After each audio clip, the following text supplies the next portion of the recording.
Hey guys, me again. When I was thinking about what kind of a video I wanted to do for this week, I was like, man, I haven't really read anything, but I think that I've picked up a few books since the last time I did a book haul. So I went and I did some counting, and turns out that I have such a huge stack of books that I've acquired since the last time I did a book haul that you can actually see them. They're almost up to my shoulder. So I figured, yep, probably a good time to do another book haul and maybe stop picking up books because I just keep picking them up and not realizing how many I'm getting, apparently. These are in no particular order, literally just the order that I pulled them off of my bookshelf.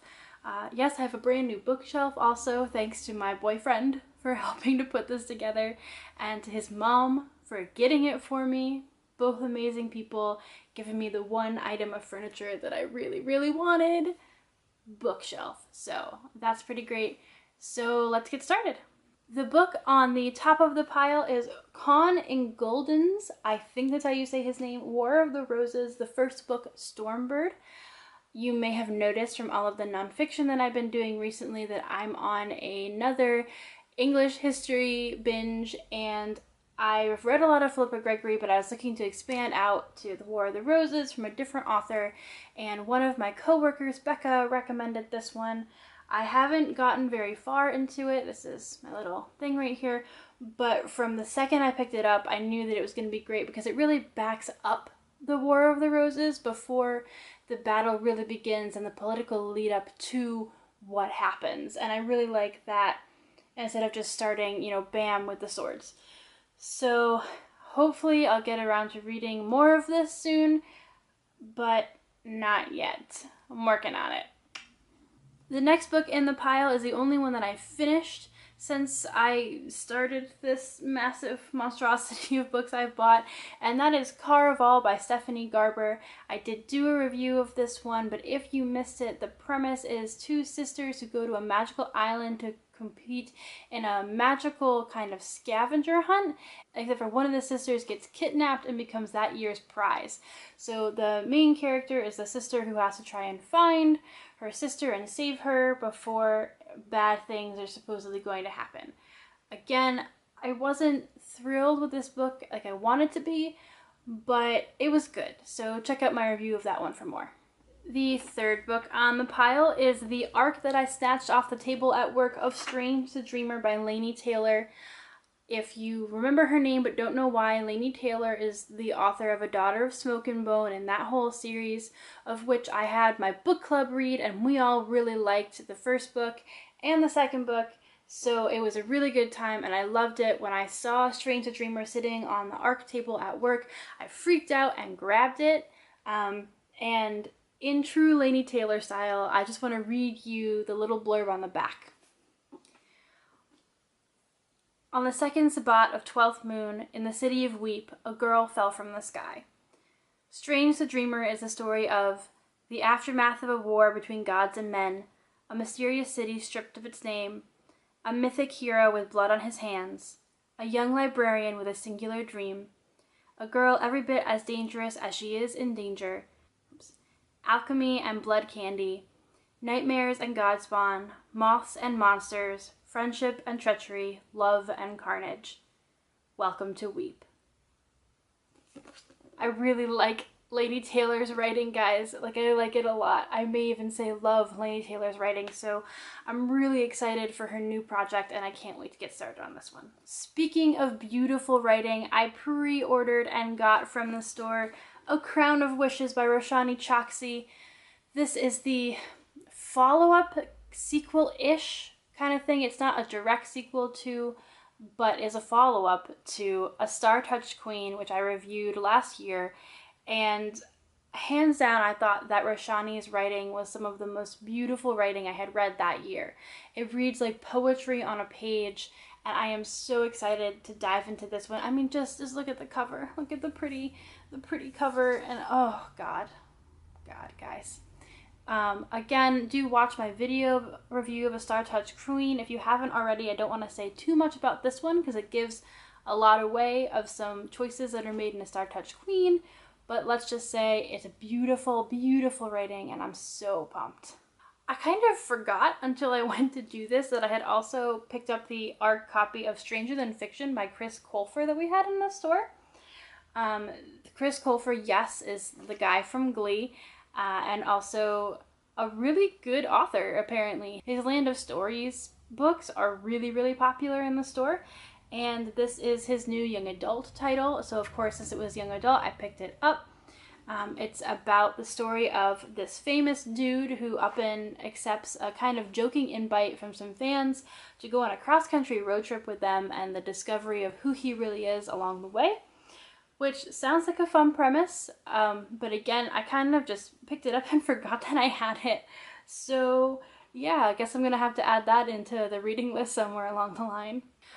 Speaking of ARCs, I forgot I picked up, I also have Petronelle Van Arsdale's The Beast is an Animal. The most that I know about this book is that I loved the cover when I saw it, and that it is a book about soul eaters and a mysterious beast in the forest. Which, I mean, honestly, considering how much I love fairy tales, is really all I need to pick up a book. So I have this ARC as well. If you have read this one, it just came out, do let me know. Again, as with all of these books, let me know where they should be in my reading list. But especially this one, because I don't know that much about it, actually, and I was just really excited to get the ARC at all. So yeah, let me know if you've read it down in the comments, because I want to know. The next 3 books are what happens when Barnes & Noble has a buy 2 get the 3rd free table, and a lot of the books on the table are ones that I've wanted to read for a while. The first one is another historical fiction, and that is CC by Alison Pataki. I have seen a lot of Alison Pataki's books in the store and gone, oh my god, I would read that, because she writes a lot of historical fiction that I want to read. CC is the nickname of Empress Elizabeth of Austria-Hungary, the wife of Franz Josef, the emperor. And she was actually a really big figure of her time that I had no idea existed until rather recently, because my historical fiction and history exploits tend to be kind of focused in England and British history. So I was really excited to see this on the table, and I picked it up, and I want to start reading it soon, but I just haven't yet because life has been crazy. Also on the table was Pierce Brown's Red Rising. This is a sci-fi trilogy that I have heard a lot about, and it was one of those like classic series that I knew that I needed to read at some point. I hadn't had the time to get a hold of any of the books, and then Red Rising was on the buy to get the 3rd free table, and it came home with me. So really excited to finally start reading this one. Speaking of authors that I always wanted to read but just never had the time, my 3rd book from the buy 2 get the 3rd free table was Naomi Novik's Uprooted. I have heard so much about this book.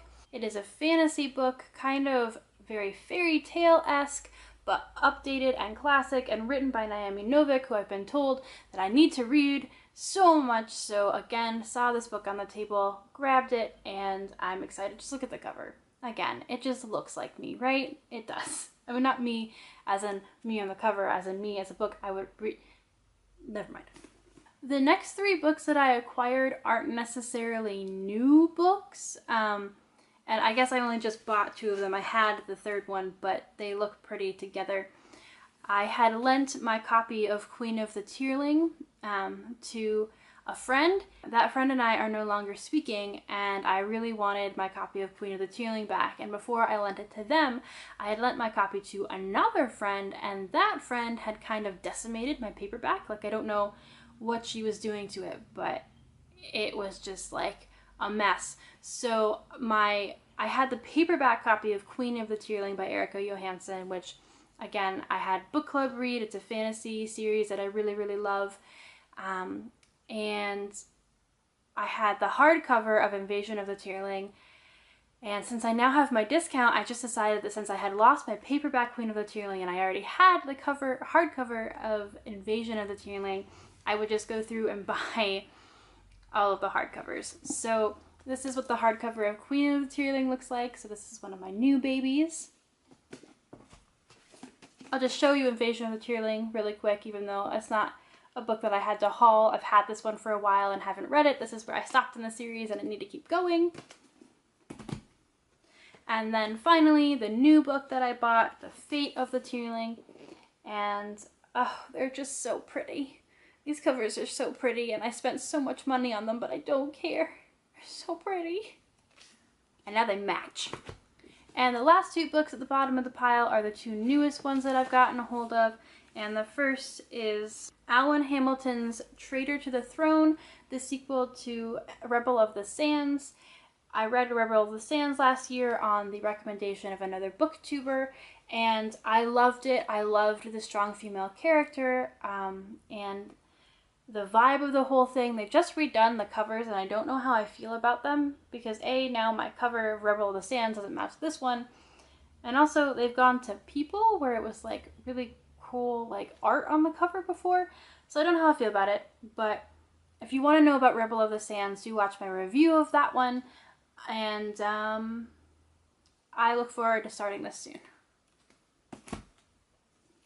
And the final book in this haul is a brand new read. I believe it's her debut. It is Rhoda Beleza's Empress of 1,000 Skies. I first heard about this by someone telling me that it was Sarah J. Maas in space, which, yes. And then oh, it is a debut because Kiersten White, who is also one of my favorite authors, blurbed it on the front. And I haven't been reading a lot of sci-fi lately, but this just sounded perfect. Plus, just the back of this, I'm going to read it to you real quick. Crown Princess Rhiannon Tan, better known as Rhi, is a sole survivor of an ancient bloodline. She is seen as something delicate, a thing to be preserved and protected until she comes of age to rule as Empress. But Rhi has other plans, which just speaks to me and everything that I love in my books. So of course I had to pick it up. It was sitting on a table. I fell as a sucker to, you know, that perfect advertising, and now it is mine. So those are all of the books that I have for you guys. Hopefully I will do some more reading soon, but life somehow took another really crazy turn. I don't know how many of you saw my last life update, but basically I have moved out of the apartment that I was sharing with Michaela because we were asked to leave by the landlady because they were selling the apartment. And Michaela and I have different goals for, you know, moving forward with our lives, and so I decided to get my own apartment. So we no longer live together, but, you know, we're still friends and we're still going to be making content, so that's fine. We're just back to figuring out how to do it separately again. And I was trying to get a full-time job at the Barnes & Noble where I was working. I was only a part-time bookseller, and I applied for a couple of full-time jobs and thought that I was going to get at least one of them, and through a strange twist of fate became the assistant store manager, which is, yes, full-time, but a little bit of a bigger job than I expected at first. So, I mean, I love it. I am so excited to be helping that store and helping Barnes & Noble as a brand, because I'm a real big believer in bookstores and like the physical bookstore. My family still goes on like 2-hour journeys to another state just to go to our closest Barnes & Noble, because it's like one of the 2-story ones where you can just browse for days. Of course, I'm always a huge supporter of the independent bookstore. At the same time, I would rather see corporations like Barnes & Noble keep their bookstores open as opposed to, say, Amazon. So, yeah, really huge surprise to me to get that job. And it just caused a lot of crazy things to happen, and I now have a lot of responsibility, and I've been working like over 40 hours to get caught up and get ready to go and up and running as an assistant store manager. So it's been a lot. I really love it. I love my team. I love the job, but it is taking time away from my reading just because I'm so focused on learning how to do my job correctly. So hopefully this big stack will turn into more read books than unread books soon, and you can look forward to seeing some of those reviews. Do drop me a line down below if you want me to read one of them over the other ones, or if you've read one and you think that it was really great, or if you've read one and it wasn't that great and I shouldn't prioritize it.